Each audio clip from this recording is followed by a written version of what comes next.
MLB just dropped a bombshell. Pete Rose and Shoeless Joe Jackson are officially Hall of Fame eligible after 100+ years of bans. But that's not all. The Rockies just fired Bud Black and are on pace to be the worst team in history. The Cardinals are breathing down the Cubs' necks, and the Dodgers are already eyeing Kyle Tucker. Buckle up. This is the wildest MLB recap yet. Let's talk baseball. Welcome to the Infield Fly Guys podcast. Jose here along with Robert. We're going to get right into it. We're going to talk about MLB's historic reversal of Rose and Jackson. Are they Hall of Fame bound now? As of today, May 13th, 2025, Robert Manfred made his decision to basically unban all these different guys that were previously serving a lifetime ban. One of the key quotes in his decision, in his statement that he put out, was that the punishment ends at death. And that is one of those big things that everybody is then holding this to. So because of that, Rose and Jackson should possibly be Hall of Fame bound. What do you think, Robert? Yeah, so I think it was a matter of time. I'm surprised it hasn't happened for Shoeless Joe Jackson sooner. And we kind of always expected it once Rose would pass that we were going to see him get into the Hall of Fame, or at least be eligible for the Hall of Fame, I should say. And he even said it himself that he'll be in when he's gone. And now that we have unfortunately lost Pete Rose, I think it was a matter of time. But I mean. I think that there's been a lot of controversy with gambling in baseball since, a couple of years ago we had the Otani situation, or last year rather, with the Otani situation. Um, and I don't know, do you think it's possible that maybe the MLB was looking at it in a way that to protect Otani's legacy, to try and say, hey, once this guy's out, he can get into the Hall of Fame? I mean, although he was never found guilty of anything, it's just kind of a way to, say, okay, now that we're going to let Rose in, we're going to let Joe Jackson in, we can let Otani in. No harm, no foul. Um, I'm not sure about that. I know that there were a lot of people that were speculating around the time of the Ipe and Otani stuff, saying, "Oh, MLB like is pinning this on the uh, interpreter because it's like their star child. They don't want the emerging star just had signed that big contract with the Dodgers. Don't want him to get in trouble right as he's about to open up that big market with Japan." I'm not sure if I completely buy that. I do feel like it was Ipe. Some of these have you heard the recordings that came out when he was like, I did. when he's with like basically saying that he's Shohei to like when he's talking with the bank and stuff like that. I mean, could those be faked? I guess, but like at that point, you start going down like all this like, what do you want to call Down it? rabbit hole. Yeah, rabbit hole is like then nothing will ever be like the truth. You can start making up stories for everything at that point. So, Right, and I agree with that. I mean, I don't think that Otani was ever necessarily guilty. I don't. It's really hard to say if ever he was gambling on anything because there's nothing definitive.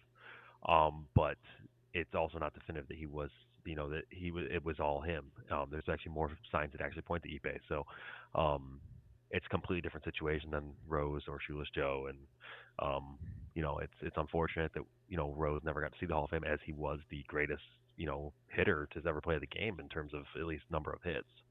Um, so it's definitely intriguing to see that he'll finally get the opportunity, but kind of some in some ways kind of wish he could have seen it, but it's just as it is what it is.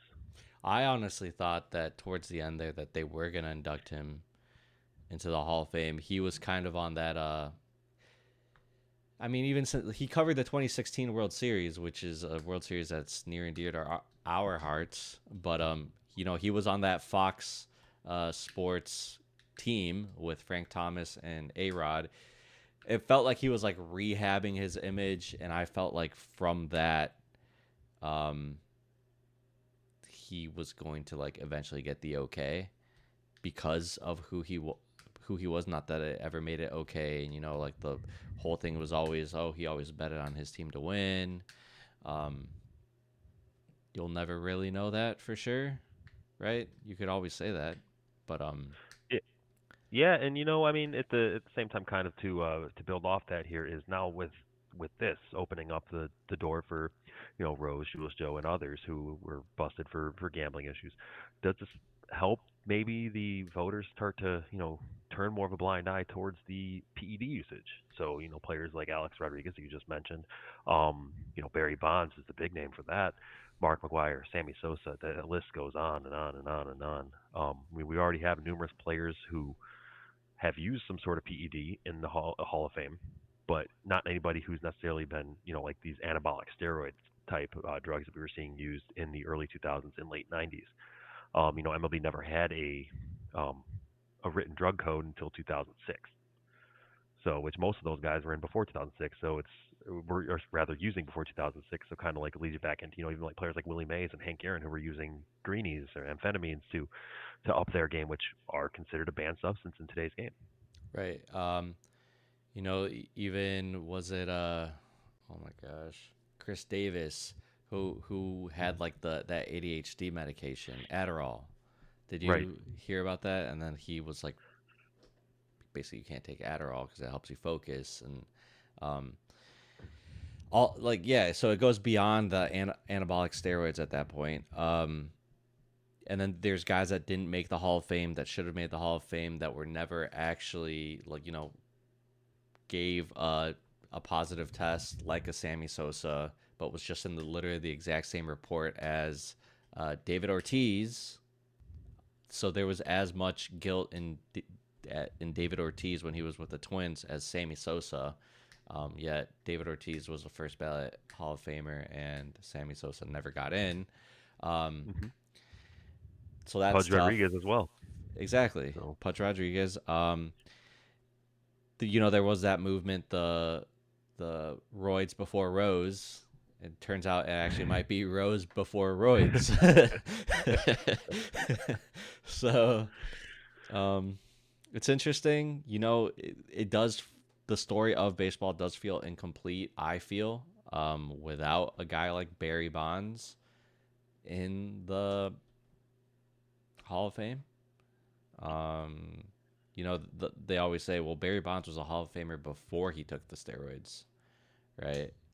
Um, yeah, I mean, there's no question that players like Barry Bonds or Mark McGwire could have easily been, Hall of Famers without the steroids. I mean, look at Barry Bonds' numbers when he was with the Pirates. I mean, they were off the charts. He was a five-tool player. Um, didn't hit for as much power, obviously. I mean, those power numbers were unprecedented. Um, and Mark McGwire, same way. I mean, he was slugging with the A's, and then but and he met up with Canseco, and we all saw what happened there. It became yeah. good workout buddies. Oh my gosh. So with that, hot take: Pete Rose does eventually get into the Hall of Fame, and Shoeless Joe Jackson does not. What do you think? I think it's certainly a possibility. It's it's real hard to say. Yeah, I would say that's a good take. I'd say that's a good take. So while the MLB is rewriting history, the Rockies are making bad history, Robbie. Uh, the Rockies currently, well, let's start off with what just happened a couple days ago. They fired Bud Black, right? They fire Bud Black because right now they're on a worse pace than even the 2024 White Sox. Um, then a couple days later, then the Pirates fire Shelton, right? Or actually, I have that backwards. Pirates fire Shelton, Rockies fire Black. Do you think one happens without the other? Do you think the Rockies fire Bud Black if the Pirates don't fire Shelton? No, and the reason I say that is, I mean, I feel like the Pirates needed to fire Shelton. I feel like Shelton had some management issues overall. They relied way too much on every fifth day with Skenes, and they just weren't they weren't doing they just weren't doing what they should have been doing. And I mean, but it all trickles down from ownership. I mean, I've been saying this about the Pirates for years since Clint Hurdle was their manager, that everyone gave Hurdle a hard time, but the manager can only do so much when the ownership doesn't give you the team to build off of. And I mean, I know I'm sounding like a broken record because I say this every week that you have these teams where the ownership just doesn't help out, doesn't do anything. But when Shelton got fired. I mean, the Rockies came in and they're like, well, we're not just worse than the NL Central. We are going to be worse than history. So we need to Oh do my something god. now. And then they had to cut Bud Black, and that's just it. And Bud Black has been in the league for a long time. I mean, but the White Sox, they didn't fire their manager until, what was it, like August of That's last the year? thing. Yeah, that's the Like, thing. Like, well, um, maybe that comes from the White Sox being like, it's not the man. I mean, I know some White Sox fans, and some of them were blaming the manager, but like, come on, realistically, is it really Bud Black's fault? Is it really Shelton's fault that your front office is giving you nothing to deal with, like nothing to use? Like, ju- I could manage the Pirates, you could manage the Rockies, and we'd still be at the exact same record, maybe a couple games worse. Okay, we're not big league managers. And I could also manage the Dodgers, and you could manage the Dodgers, and maybe they'd only be a couple games worse. Do you know what I'm saying? Like, yeah, once the I front do. office does their job or doesn't do their job, there's only so much any manager can do, right? It's those guys in the middle that like make those moves on the margins with those teams in the middle that are really earning their pay. Dave Roberts, yeah, he's the highest paid guy, but any base you could take the coach from NIU's baseball team, right? The NIU baseball manager, and he would have them right where these guys are right now too. So And that's exactly it. Is, I mean, these teams are built a certain way. I mean, like, from that point, you could just go and have just about anybody do the same as what these guys are doing. There's not much strategy in it at the end of the day. Now the Dodgers, you could say a little bit more because they've had a lot of injuries. Even though their star started, they're very deep. They've had a lot of injuries. Um, but not to digress too far here. You did have last year, the White Sox did also end up canning their general manager. yeah. Um, but then they go ahead and promote from internally. They promote Chris Getz, who was what was his role before? He was like the in charge of player development. Who are they developing? Well, Like, right, it's like you exactly. you have him, you're bringing him up, and it's like, well, okay, so you're gonna bring a guy who has one, no experience in general managing, and two, a guy who's player development, but he's just developing players to get to the pros to get hurt, because that's all that was happening in the White Sox organization. Was all these players were big promise, get into the pros, and they show up and they get hurt. Yeah, So a it's just lot of you lot of just soft tissue stuff. yeah. I mean, it's it's just unfortunate. But then, yeah, next, with the staying on touch here with the Pirates, Skeen says he is willing to jump in with Team USA for the World Baseball Classic here in 2026. So that'll be very exciting to see him throwing for country.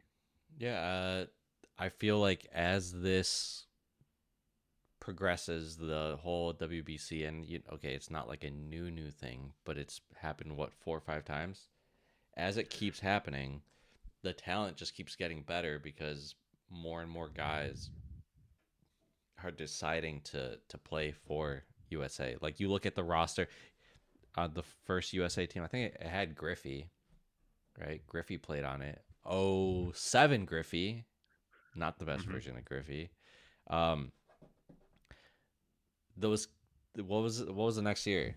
11? You had '06 and you had '09, Oh, and then 06, you oh had nine. and then it went to 2013. Okay, so 06, oh nine, 2013. And if you look at those rosters, they kind of dipped. 2017 starts getting a little bit more momentum, delayed because Hmm. of COVID, and then that 2022 roster that had some stars on it, and Oh, that's the kind of 2017, the 2017 World Baseball Classic was pretty great. it I was mean, great.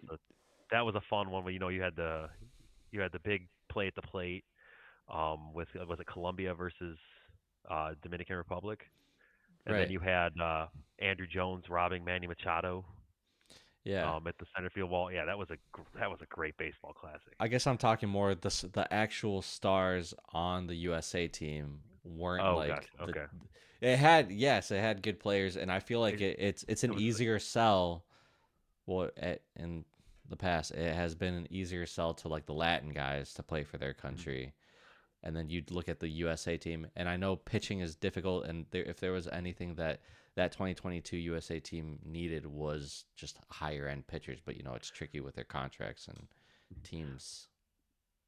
And one thing is, I mean, you're looking at it. The World Baseball Classic is growing at such a rapid rate. You're having more countries participating every time who are in these qualifiers. Back when you were starting '06 and '09, there really weren't many qualifiers. They were very small. They were very now you had these big, 4 18 qualifiers in Florida and or excuse me, it was in Arizona. I think it was in Phoenix and in Tucson, not too long ago. But I mean, you're even seeing this trickle down just um, the overall broad fact of the world game. So like the Caribbean series was huge this past year when they added Japan in there. Right. Um, and it's just you're seeing the world game grow, and I mean you're seeing players from all parts of the world come and play good ball. You're seeing good teams from Germany in these qualifiers. I mean, Israel's been a good team over the last couple classics. I mean, Nicaragua. I mean, you're seeing this just grow rapidly and rapidly, and it's getting a lot of fun. That's for sure. Right. And for a guy like Skeens to say that he wants to pitch for USA, that might be the biggest get in Team USA World Baseball Classic history at this Yeah, point. for sure. For the on the pitching side, right? Yep, I would agree. Um, Sticking in the NL Central, we do need to talk about the Cardinals' 9-game winning streak. Uh, they are within a game of the Cubs. The Cubs just won, so I'm not sure if that's It's a has game. It that should be a changed. game and a half now. Game and a half. Still, a game and a half of the Cubs, who started out their season pretty hot. Uh, do you feel like they are going to be ultimately a threat to those Cubs? I mean, they always are. Let's be real. I mean, it's the rivalry aspect that they're always going to try and put up a fight, even if they're well, even one of these teams is objectively the worst in the division and one's the best. There's always going to be a good level of competitive there. As for actually overtaking them in division, that's tough to say until you actually see St. Louis play these West Coast teams. Right. Um, like the Cubs have already had games against the Giants, the Dodgers, the Padres, the Diamondbacks, um, the Mets, the Phillies. They've played all these guys, and I think the Cardinals have played the Mets and the Phillies, um, but they've not played any of these West Coast teams yet. So that being said, it's hard to say, but you never know. I mean, baseball's a fun game. Baseball's a weird game. We're 25% of the way through the season already. It's hard to say if they'll actually jump them, but that's definitely something to think about. That's certainly a possibility. I didn't see this coming, um, and I am excited that it's happening only because for most of the for what I thought that this season was going to be was just going to be Cubs and Brewers. Hmm. So just to see a third team in there that seems to have figured something out, especially with their pitching. I think the team's pitching ERA through these last 9 games has been like crazy. I don't know if that's sustainable, but it seems like maybe they figured something out, especially with the bullpen. Um, it's exciting, makes baseball more fun, right? You Right? want the baseball's better when the Cubs and the Cardinals are good, right? Yeah. Right. Absolutely. We need that. It's the same thing with the Yankees, Boston. Some people would say Dodgers, Giants. Some people now it's Dodgers, Padres, but it helps that it's Dodgers, Giants, and Padres right now, right? It just makes the sport better, more fun. And then you got the same thing in on the East Coast there with the Phillies, Mets, and Braves. I Phillies, mean, the Mets, and Braves Braves. they just hit 500, which is great for them despite starting the season 0-7. So they're back at 500, and they're going to be right in that mix come down the stretch of the season. Right. And So with one of those teams that we just mentioned, we have the Dodgers. Reports just came out within the past couple of days that they're already talking about going after our Kyle Tucker, which honestly, what team wouldn't, right? That's kind of my stance on that. All these reports come out, oh, Kyle Tucker, Dodgers are already going to be in on him. Obviously, if you're a team like the Dodgers, you're going to sniff around like what's going hmm on. you know, I mean, the Dodgers are just going to take a look at him. I mean, if he's available, let's see. I mean, for all you know, the Cubs could. make him an offer that he accepts. He said he's willing to talk midseason. Talk, talk, talk, talk. That's me saying that as a Cub fan and a baseball fan. Because for one, a Cub fan, I want Kyle Tucker on my team. As a baseball fan, you don't want all the stars in one city, unless you're a Dodgers fan. Then of course you do. But but I mean, then I don't think it's to me it's just kind of a bad look for baseball. It's kind of like the whole when the LeBron went to the Heat, and then you had Dwayne Wade re-signed with the Heat, and Chris Bosh went to the Heat, and that team got stacked. It's not a good look to see that. And baseball's no stranger to it. I mean, the 16 Cubs were stacked. The 27 Yankees were stacked. Teams throughout history have been absolutely stacked. The 75 Reds, the Big Red Machine, was absolutely stacked. So you could just go on and on about teams that have been stacked to the teeth, but nothing like this where teams shelling out literal billions of dollars to pull players in. Yeah, I mean, so I just don't want to see it. If he leaves the Cubs, I don't think I'll ever forgive the Cubs front office. Like, what are you doing? But at the same time, if he leaves the Cubs for a team that is just another team, it's just is what it is. I don't want to see him on the Dodgers. Like everything I just echo everything you just said. Yeah, there's literally a respect factor when you see a player go to try and build his own legacy with another team, as opposed to just go and live in the coattails of the rest of the team that just won the World Series last season and are a favorite to go and win it again this year, and probably at this point already a favorite to go ahead and win it next year. Okay. So I mean, there's a certain level of respect there. You look at a player that wants to go and try and build their own legacy as opposed to somebody who just wants to go and it's an easy walk for a win.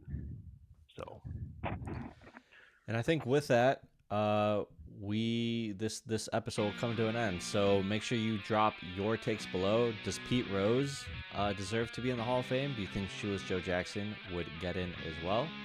And make sure you follow us for more heat. Make sure you subscribe. Make sure you ring the bell. And comment down below. Any sort of interaction with our podcast really helps out.